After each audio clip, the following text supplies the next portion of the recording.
नमस्कार, आप सभी का स्वागत है मेरे personal YouTube channel Bukul sir पर। डियर स्टूडेंट, 12th क्लास के अंदर हम स्टडी कर रहे थे इलेक्ट्रोस्टैटिक, और इलेक्ट्रोस्टैटिक का ऑलमोस्ट हमारा आज लास्ट लेक्चर होगा। सो प्रीवियस क्लासेस के अंदर अभी तक जो हमने स्टडी किया है, आई होप आप लोगों ने बहुत अच्छे से उसको कवर किया होगा और उन पे बेस्ड क्वेश्चंस, न्यूमेरिकल्स आपने प्रैक्टिस किए होंगे। तो डियर स्टूडेंट, आज हम जो टॉपिक डिस्कस करने वाले हैं वो है capacitance of parallel plate capacitor with dielectric slab and the capacitance of parallel plate capacitor with conducting slab. बहुत इंपॉर्टेंट टॉपिक है। इससे हम ये चीज सीखेंगे कि अभी तक जो हमने कैपेसिटर सीखा था, कैपेसिटर का हमें पता है इलेक्ट्रिकल कैपेसिटेंस जो है वो C = epsilon naught A divide by D होता है। वो तब था जब उनके जो प्लेट्स हमने ली थी उनके बीच में वैक्यूम अगर हो तो। लेकिन हम आज डिस्कस करने वाले हैं कि दो जो पैरेलल प्लेट्स होती हैं कैपेसिटर की, उनके बीच में अगर हम इंट्रोड्यूस कर दें डाइलेक्ट्रिक स्लैब या फिर कंडक्टिंग स्लैब। सो हम अपना पहला टॉपिक जो है आज का वो करते हैं शुरू, capacitance of parallel plate capacitor with A dielectric slab. अब देखिए फिगर आप लोगों को यहाँ नजर आ रहा होगा। इस फिगर के अंदर मैंने दो प्लेट्स ली हैं जिनका एरिया जो है प्लेट एरिया A हमने कंसीडर किया है। Plates are separated by distance small d, और जो हमने डाइलेक्ट्रिक स्लैब इसके अंदर इंट्रोड्यूस की है उसकी इलेक्ट्रिकल परमिटिविटी जो है आप कंसीडर कर सकते हो एप्सिलॉन, और उसकी थिकनेस जो है T है। अब आपको पता है कि जो डाइलेक्ट्रिक स्लैब्स होती हैं या डाइलेक्ट्रिक जो होते हैं, जब उनको इलेक्ट्रिक फील्ड के अंदर रखा जाता है तो उसके अंदर इलेक्ट्रिक फील्ड जो है जीरो कभी नहीं होता।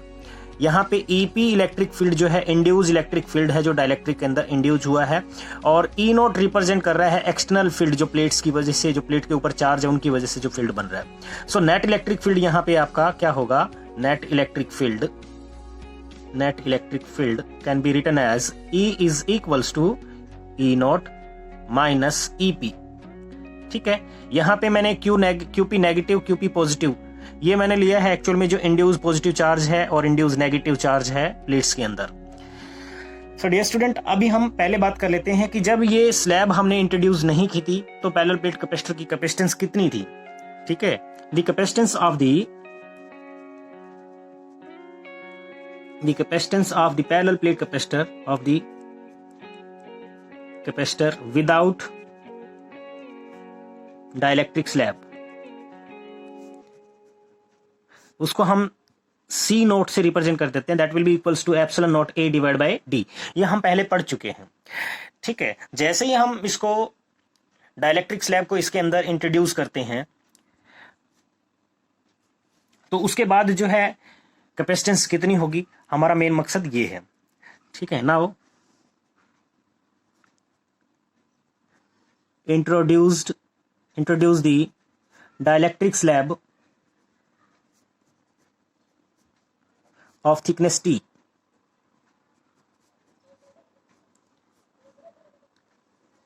as shown in figure। Okay, अभी हमने इसके अंदर एक डाइलेक्ट्रिक स्लैब जो है इंट्रोड्यूस कर दी।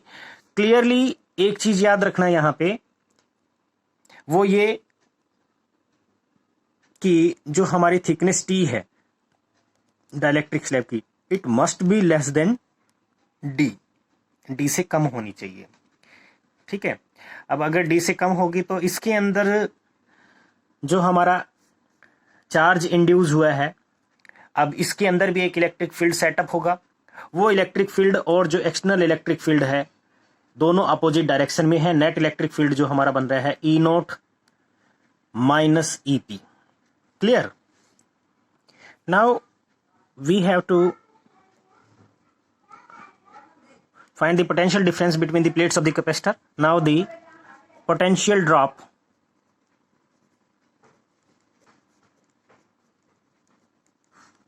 between the plates of the capacitor, capacitor की प्लेट्स के बीच में जो पोटेंशियल ड्रॉप है वो कितना होगा, that will be equals to V equal to, देखिए दो स्पेस जो है आपको नजर आ रहे हैं। ये जो आपको पोर्शन नजर आ रहा है between the plates and the dielectric, यहां पे इलेक्ट्रिक फील्ड E0 है। अभी देखिए जो हमने पोटेंशियल का फॉर्मूला जनरली स्टडी किया था वो क्या था, V = E × D। ये फॉर्मूला कहां से निकाला है हमने, E is equal to minus dv by d r, E is equal to minus dv by d r. ये रिलेशन मैंने आप लोगों को करवाया हुआ है। तो डियर स्टूडेंट, यहां से मैं क्रॉस मल्टीप्लाई करूंगा तो v is equal to E into d r. D r यहाँ डिस्टेंस को रिप्रेजेंट करता है, तो यहाँ पे ये फॉर्मूला मैं अप्लाई करने वाला हूं अभी। लेकिन मैंने आपको कहा जैसे दो पोर्शन है यहाँ पे, एक पोर्शन ये है जहां पे इलेक्ट्रिक फील्ड ई नोट है, एक पोर्शन डायइलेक्ट्रिक का है जहां पे इलेक्ट्रिक फील्ड ईपी है। ठीक है, तो इसको मैं यहां लिखूंगा ई नोट इंटू डिस्टेंस। अब ये डिस्टेंस जहां पे इलेक्ट्रिक फील्ड ई नोट है वो पोर्शन कौन सा है, आप देख पा रहे हो इस फिगर के अंदर, ये पोर्शन है और ये पोर्शन है, यानी डायइलेक्ट्रिक के दोनों तरफ। तो हम इसको कितना लिख सकते हैं, d माइनस टी डिस्टेंस है, टोटल d है यहां से यहां तक, इसके माइनस कर देंगे t, और प्लस अब ये अंदर वाला इलेक्ट्रिक फील्ड वो कितना है हमारा, इसको हमने नेट इलेक्ट्रिक फील्ड है यहाँ पे, कुछ भी जो भी है वो नेट इलेक्ट्रिक फील्ड इंटेंसिटी कितनी है उसको मैं लिख सकता हूं यहाँ पे E इंटू यहां से यहां तक की थिकनेस कितनी है t। सो ये नेट इलेक्ट्रिक, तो मेरे ख्याल से एक पॉइंट क्लियर हुआ होगा आपको। अभी देखिए ये E क्या रिप्रेजेंट करता है, ये E क्या रिप्रेजेंट करता है, हमने लास्ट लेक्चर में भी स्टडी किया था कि डाइलेक्ट्रिक कांस्टेंट जो होता है, dielectric constant capital K can be written as E naught divided by E, ये लिख सकते हैं। ठीक है, तो यहां से हमारा E की जो वैल्यू आएगी वो कितनी आ जाएगी, यहां से मैं E की वैल्यू कैलकुलेट करूं तो E इज इक्वल टू आ जाएगा E naught divided bye dielectric constant. तो ये वैल्यू यहां पुट कर देते हैं, E नॉट, अब E not into D minus t plus E की वैल्यू यहां पे है E naught divided bye K into T. Clear है, और इसको मैं यहां से, अभी आपको साफ साफ नजर आ रहा है E नोट कॉमन आ रहा है, तो हम इसको E नोट को कॉमन निकाल लेते हैं, और जो टर्म हमारे पास बच जाएगी वो बचेगी d माइनस टी प्लस यहां बच गया हमारा t divide bye dielectric constant K। Clear है, अब E नोट क्या चीज है, E नोट के बारे में आपको बता दूं कि जो प्लेट्स है, पैरेलल प्लेट कैपेसिटर, उनके बीच में इलेक्ट्रिक फील्ड कितना होता है ये हम पहले भी पढ़ चुके हैं, और वो कितना होता है वो मैं आपको बता देता हूं। यहां देखिए E नोट रिप्रेजेंट करता है सिग्मा अपॉन एप्सिलॉन को, सिग्मा अपॉन एप्सिलॉन नोट, और सिग्मा अगेन क्या होता है, charge upon area, charge upon area, बार बार आती है टर्म, तो ये टर्म मैं यहां यूज कर रहा हूं। सो Q upon A into epsilon note multiply by D minus t plus T divide by K। Clear है, अभी ये तो हमारा इलेक्ट्रिक पोटेंशियल है between the plates of the capacitor. Now the capacitance, the electrical capacitance,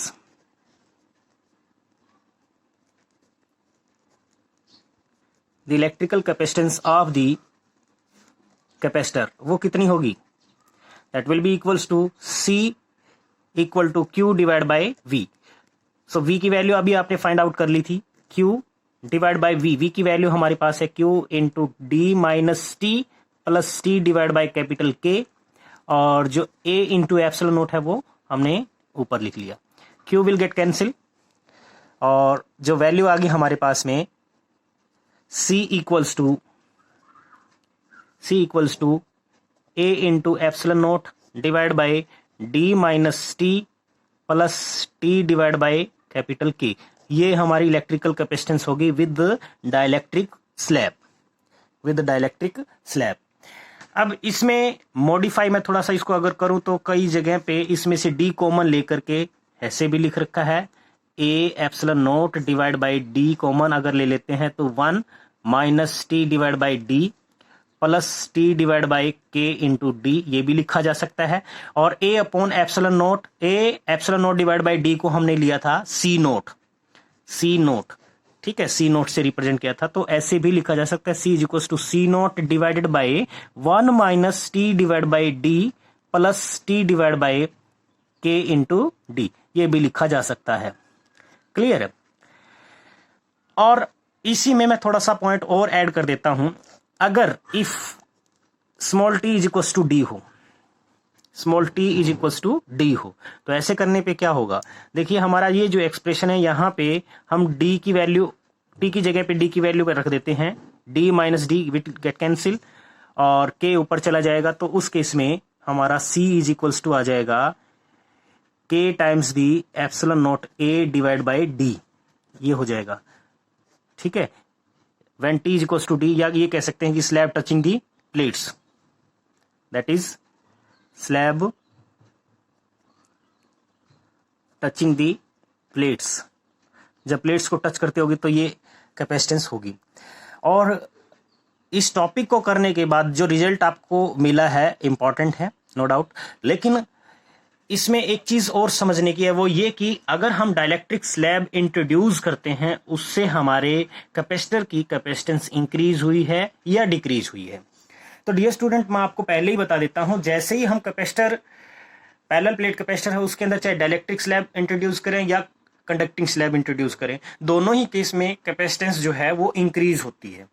ठीक है, तो ये चीज याद रहे, दोनों ही केस में जो है डाइलेक्ट्रिक स्लैब या फिर कंडक्टिंग स्लैब, दोनों में से कोई भी हम अगर इंट्रोड्यूस करते हैं तो दोनों ही केस में कैपेसिटेंस जो है इंक्रीज होती है। वो आप खुद भी नोटिस कर पा रहे हो। देखिए, इनिशियली जो है हमारा कैपेसिटेंस क्या था, epsilon naught A divide by D था। अब हमने क्या किया, डी में से ये फैक्टर कुछ सब्ट्रैक्ट किया है। ठीक है, तो यूं भी समझा जा सकता है, अगर मैथमेटिकली आप इसको जाओगे तो भी कैपेसिटेंस जो है यहाँ इंक्रीज होती है, आप लोगों को नजर आएगा। फिर भी दिमाग में याद रखो कि कैपेसिटेंस इन दोनों केस में इंक्रीज होती है। ठीक है, तो नेक्स्ट टॉपिक पे चलते हैं हम अपने। So next topic, capacitance of parallel plate capacitor with conducting slab. So dear student, again हम क्या करते हैं, पैरेलल प्लेट कैपेसिटर लेते हैं, जो एरिया है प्लेट्स ऑफ द कैपेसिटर वो हमने ए कंसीडर किया है, gap between the plates of the capacitor capital small D, और जो इलेक्ट्रिक फील्ड बनेगा इसकी वजह से वो ई नोट से हमने रिप्रेजेंट किया है। इसके अंदर हमने टी थिकनेस की एक कंडक्टिंग स्लैब इंट्रोड्यूस की है अब की बार। और आपको यह भी पता है, जब भी इलेक्ट्रिक फील्ड के अंदर किसी कंडक्टिंग स्लैब को या कंडक्टिंग मटेरियल को हम अगर रखते हैं तो उसके अंदर जो इलेक्ट्रिक फील्ड होता है वो कितना हो जाता है, zero. So E equals to मैंने जीरो लिया, या यहां पे ये भी कहा जा सकता है कि जो external electric field E note है वो हमेशा इसके अंदर इंड्यूस इलेक्ट्रिक फील्ड के इक्वल होगा। ठीक है, तो अंदर हमेरा ये कहना है कि अंदर जो इलेक्ट्रिक फील्ड है वो हर हाल में कितना होगा, जीरो होगा। सो सबसे पहले हम बात कर लेते हैं electric field without slab. Capacitance, electrical capacitance of the capacitor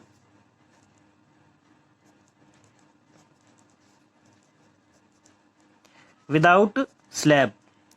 बिना स्लैब के इलेक्ट्रिकल कैपेसिटेंस जो होगी वो epsilon naught A divide by D हम कह सकते हैं। ठीक है, जैसे ही हमने डाइलेक्ट्रिक स्लैब इंट्रोड्यूस की, now let a conducting slab, sorry dielectric नहीं conducting, let a conducting slab of thickness T is introduced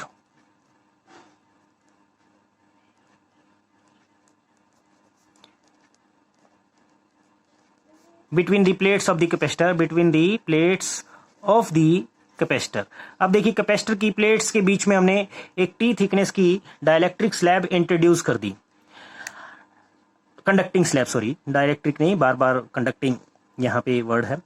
so conducting slab जैसे ही हम इंट्रोड्यूस करेंगे, ये हम पहले भी पढ़ चुके हैं, कंडक्टिंग स्लैब के अंदर डाइलेक्ट्रिक कांस्टेंट की वैल्यू हमेशा ही इन्फिनिटी होती है, यानी कंडक्टर की जो डाइलेक्ट्रिक कांस्टेंट की वैल्यू है वो कितनी होती है, हमेशा इन्फिनिट होती है। सो डियर स्टूडेंट, अगेन यहां पे मैं इलेक्ट्रिक पोटेंशियल के बारे में डिस्कस करेंगे। इलेक्ट्रिकल पोटेंशियल, इलेक्ट्रिक पोटेंशियल,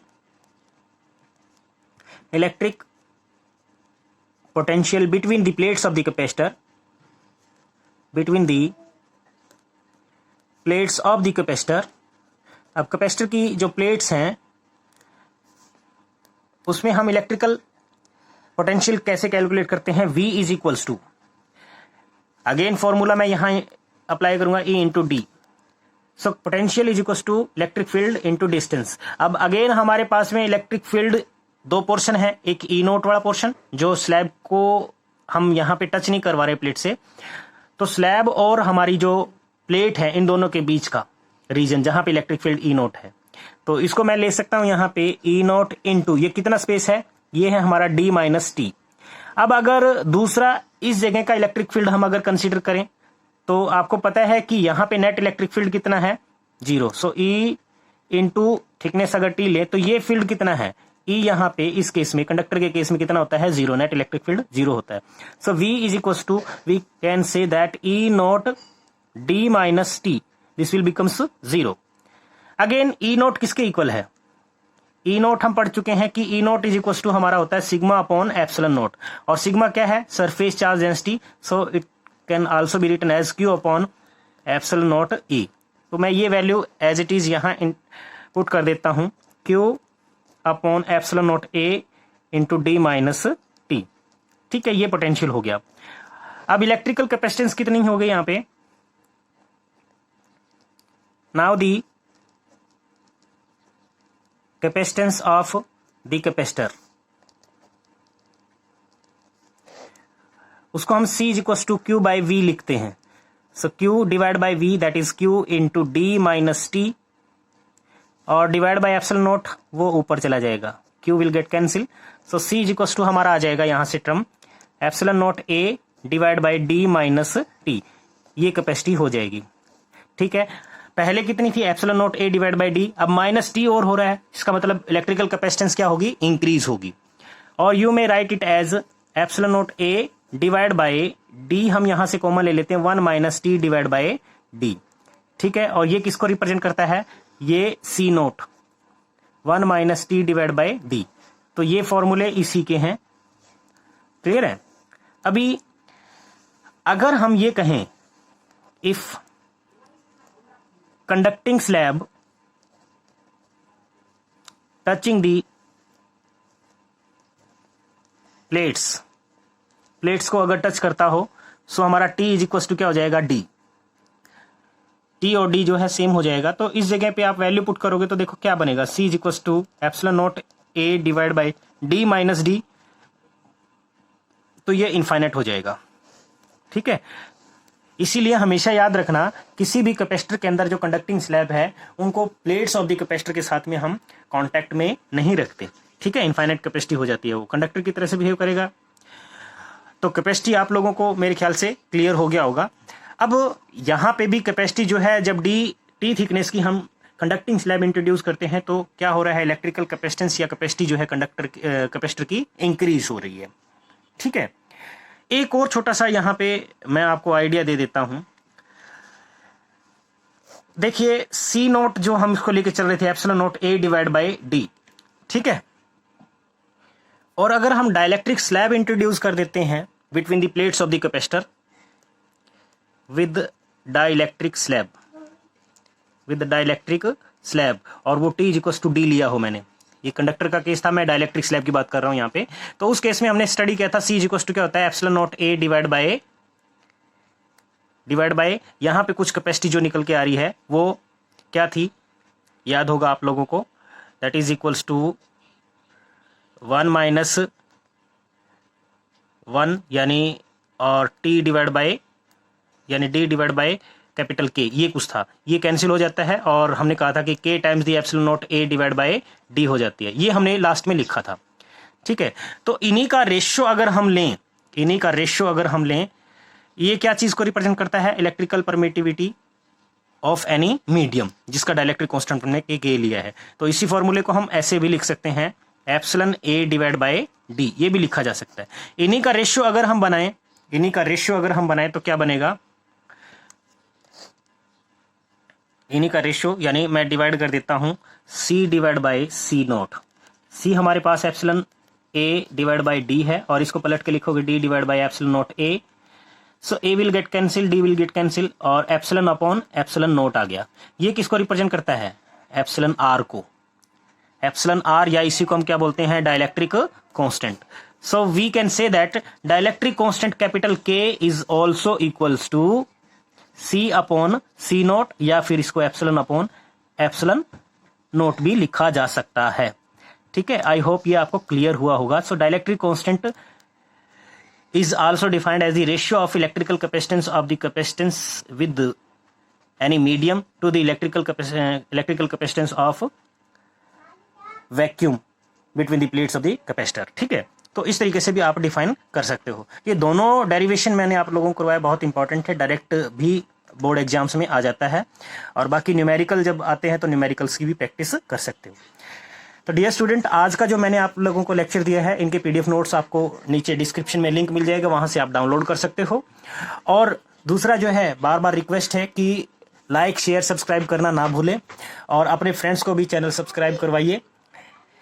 अगर मेरे चैनल पे फर्स्ट टाइम आप आए हो तो चैनल को सब्सक्राइब कर लीजिए और मेरे जितने भी प्रीवियस वीडियो हैं उनको भी आप देख सकते हो। प्लेलिस्ट वाइज मैंने डाल रखे हैं, उनका लिंक मैं जो है नीचे दे देता हूँ, वहाँ से आप देख सकते हो। Thank you and have a nice day.